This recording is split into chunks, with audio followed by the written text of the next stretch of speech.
La informática ha reprogramado nuestra civilización, controlando desde nuestros teléfonos inteligentes hasta las predicciones del clima global. Pero, asombrosamente, No tiene su propio viaje a la Luna. exacto, no lo tiene. ¿Por qué la herramienta más poderosa de la historia de la humanidad carece de un propósito propio? Bienvenidos y bienvenidas a este nuevo análisis a fondo. Qué alegría compartir esta exploración con quienes nos escuchan hoy, para desentrañar un tema que literalmente define el tejido de nuestra sociedad. Es un auténtico placer estar aquí.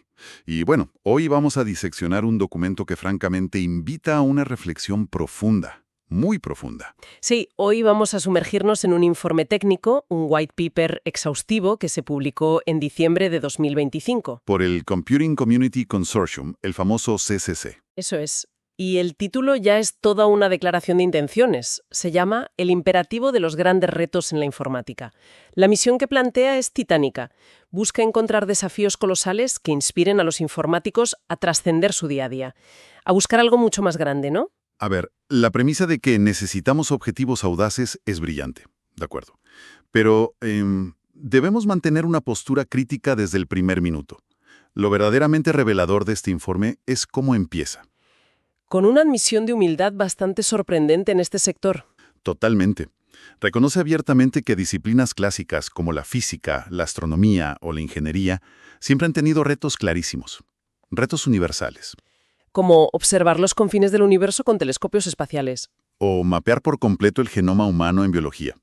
La informática, sin embargo, ha ocupado hasta ahora el rol de mera herramienta para lograr esos fines. Ha sido el martillo, no el arquitecto. Exactamente, ha sido el martillo. Y esto nos obliga a plantear una pregunta fundamental.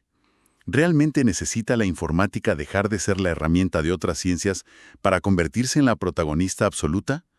¿O estamos forzando una épica que simplemente no le corresponde? Pues es una forma fantástica de poner el debate sobre la mesa. Y, a ver, para entender por qué surge esta urgencia existencial precisamente ahora, el informe hace un viaje histórico. Traza un paralelismo fascinante con el siglo XVII. El siglo del cálculo y el método científico. Eso es. En aquella época, la invención del cálculo matemático sentó las bases absolutas para la revolución industrial. Fueron los cimientos de 3 siglos de ingeniería física.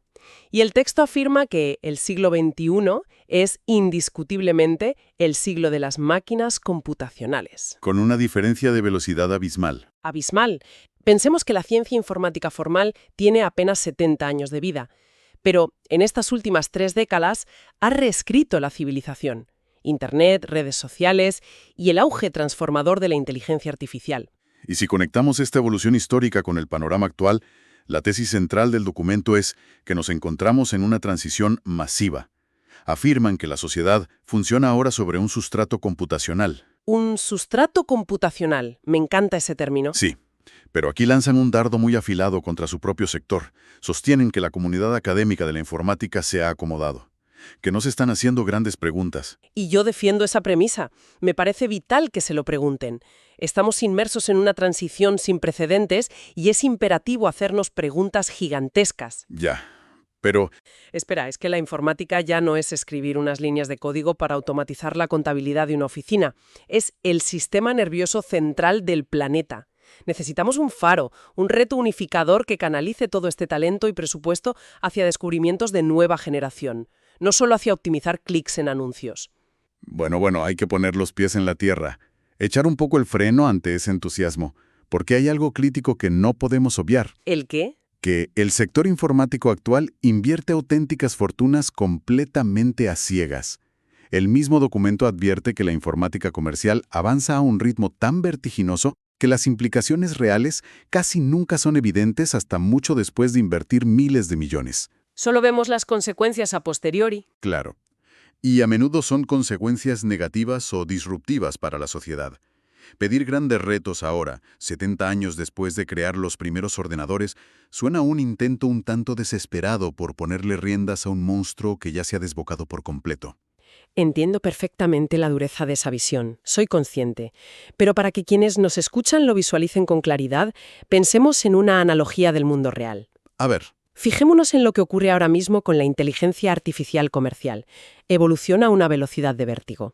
Se implementa en hospitales, bancos, sistemas judiciales, pero carece de un gran reto científico fundamental que la respalde. Ajá.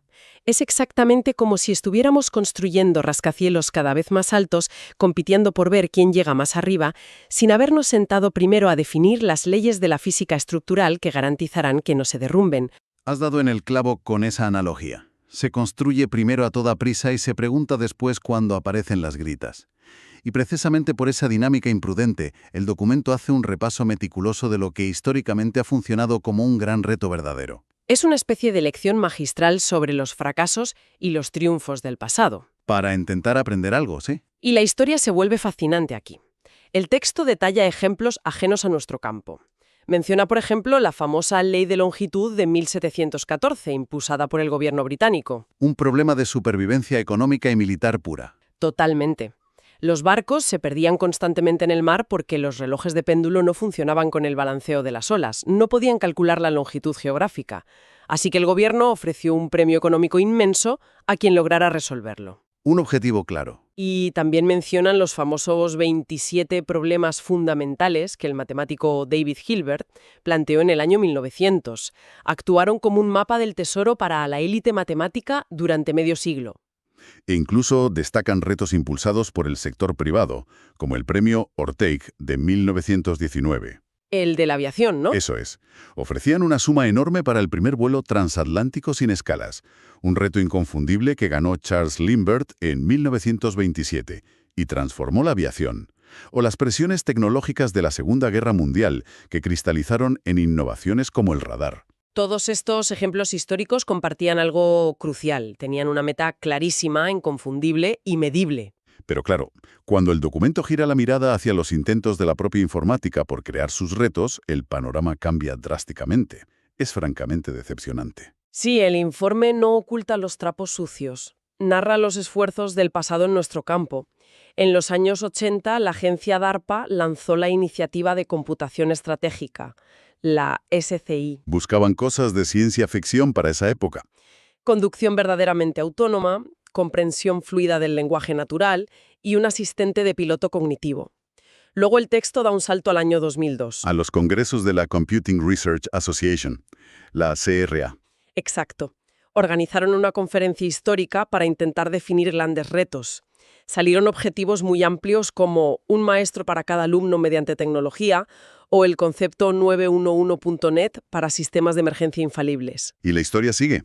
En 2003 hicieron otro simposio centrado en la informática confiable y la ciberseguridad. Y aquí plantearon 4 retos principales.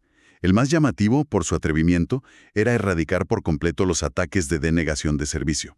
Los ataques de DOS. Erradicarlos de la red en un plazo máximo de 10 años. ¿En una sola década? Suena inmensamente audaz. Suena audaz en el papel, pero la realidad es terca.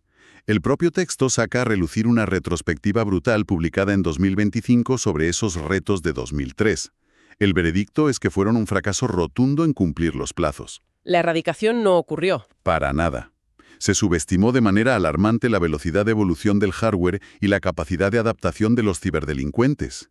Muchos de estos retos eran demasiado subjetivos y carecían de métricas claras y universales para medir el avance real. Concedo totalmente que no se erradicaron los ataques de DOS. Siguen siendo un problema gravísimo hoy.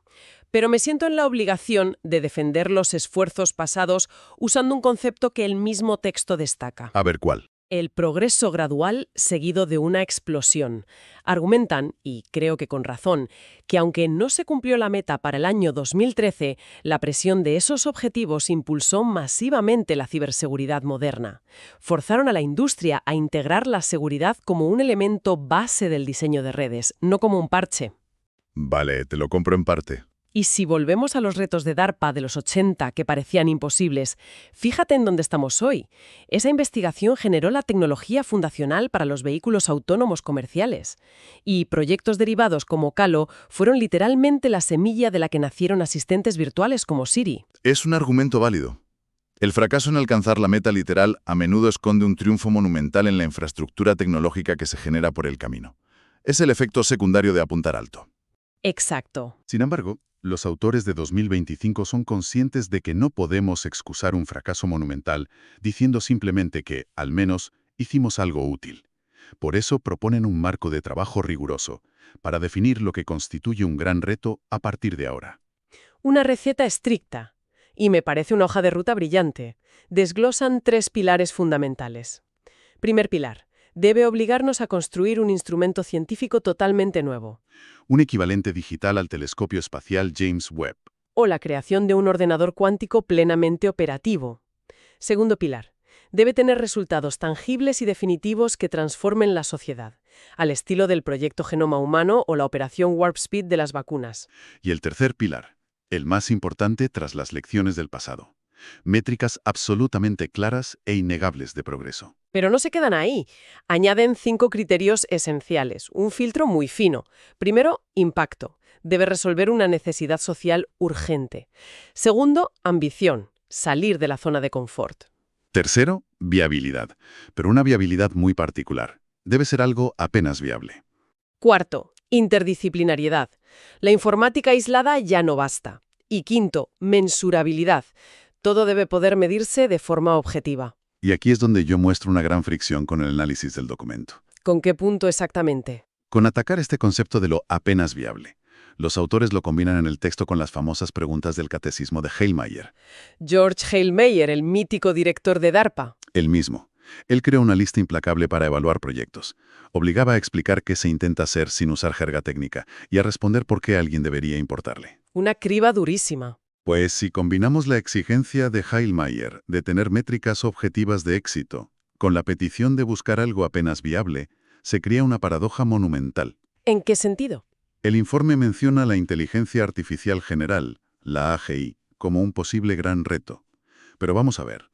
La enorme ambigüedad que rodea a la AGI, donde ni siquiera hay consenso global sobre qué es la inteligencia o la consciencia, demuestra lo frágil que es exigir métricas claras para algo que apenas entendemos conceptualmente. Entiendo perfectamente la crítica. Es un obstáculo inmenso. Pero fíjate en el matiz tan elegante que aporta el texto. Argumentan que el desacuerdo sobre las métricas es, irónicamente, parte central del reto. Ah, sí. Sí. Descubrir y definir cómo medir la AGI, crear ese estándar universal, podría ser el primer gran descubrimiento científico de ese viaje. Construir la regla de medir se vuelve una proeza intelectual tan importante como medir la cosa misma. Es un punto de vista extremadamente optimista. Es ver el vaso medio lleno en un problema metodológico grave. Bueno, pero aporta una salida, ¿no? Sí, pero veamos si ese optimismo se sostiene en la siguiente sección, donde exponen los resultados de las mesas redondas de 2024 y 2025 para identificar las áreas candidatas a ser grandes retos. Los famosos 7 vectores del futuro. Vamos a repasarlos porque son interesantísimos. El primer vector es entender la informática como la ciencia de la abstracción pura, capaz de modelar problemas desde la salud pública hasta la astrofísica.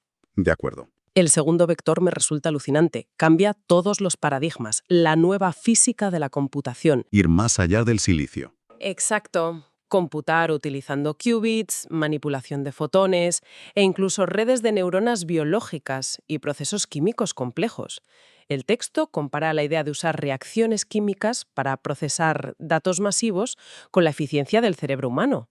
Imaginemos dejar atrás el rígido sistema binario de ceros y unos. Es seductor sobre el papel, pero hay que aterrizarlo a la dura realidad de la física y la ingeniería. ¿Por qué es tan difícil? Desarrollar hardware a escala comercial basado en células vivas o reacciones químicas inestables se enfrenta a dificultades extremas. El silicio actual es rígido, sí, pero mecánicamente predecible. Un 1 siempre es un 1. Claro, no hay sorpresas. Pero la biología y la química son caóticas a nivel micro. Están sujetas a fluctuaciones de temperatura, a la degradación celular. Es una pesadilla térmica y de termodinámica para cualquier ingeniero. Vale, es un salto al vacío. Pasemos al tercer vector.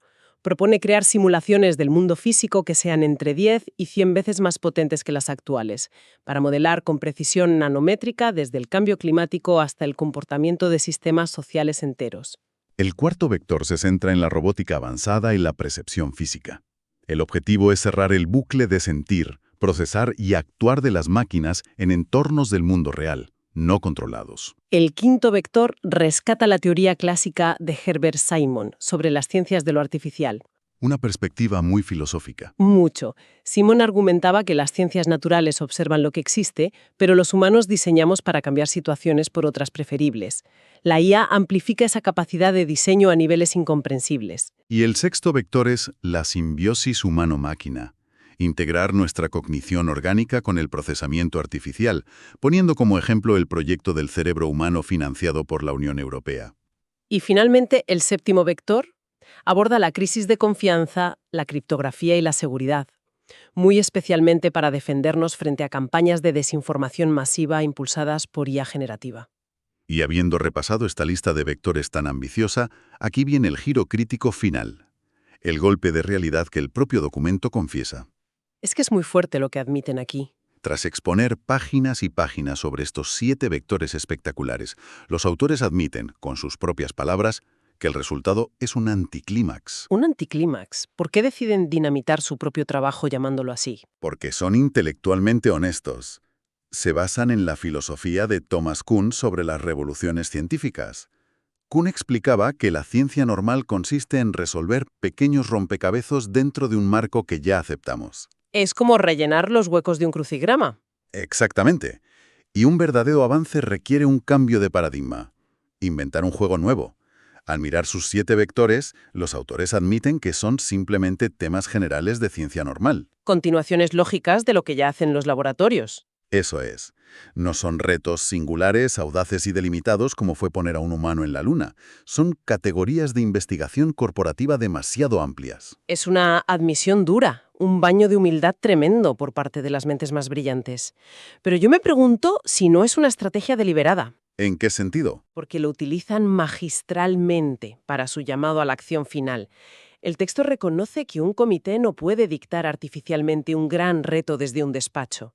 Ya. Así que toman ese anticlímax y lo usan para invitar a toda la comunidad global a proponer foros visionarios, los llamados paneles Blue Sky.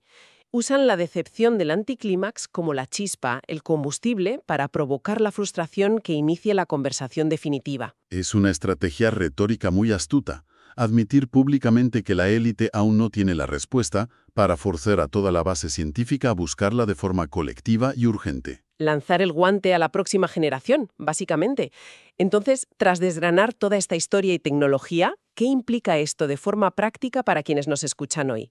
Vamos a estructurarlo en 3 bloques de conclusiones claras. Me parece perfecto. Primer bloque. La conclusión más evidente es que la informática está en una encrucijada existencial. A pesar de su poder, ya no puede conformarse con ser una herramienta glorificada al servicio de otras ciencias o intereses comerciales. Necesita definir su propio destino como ciencia madura, formular preguntas sobre su impacto a largo plazo en la civilización. Segundo bloque. La historia no perdona la ambigüedad. Los retos del pasado, como intentar erradicar los ciberataques en los 2000, fracasaron por ser vagos y carecer de métricas sólidas. Subestimaron la adaptabilidad y el caos del mundo real. Exacto. Aunque nos dejan un lado positivo, el tremendo esfuerzo genera infraestructuras colaterales y tecnologías críticas que cambian el mundo. Como los vehículos autónomos o los asistentes de voz. Y el tercer bloque, importantísimo. El futuro de la innovación radical ya no reside exclusivamente en refinar el silicio clásico. Los avances disruptivos requerirán una interdisciplinaridad extrema. Fusionar código con química, física cuántica y biología molecular. Pero con una advertencia severa. Este salto será inútil si no establecemos reglas y métricas rigurosas y específicas para medir el progreso real, incluso en áreas tan abstractas como la IA general. 3 pilares robustos para entender de dónde venimos y hacia dónde vamos. Y para poner el broche final a este espacio, quiero dejar una última reflexión. Adelante. Un pensamiento provocador para la audiencia. El documento afirma tajantemente que la informática está reprogramando nuestra civilización. Teniendo esto en cuenta, ¿qué ocurre si la comunidad científica y académica fracasa en este llamado a la acción? Si no logran definir ese gran reto. Exacto.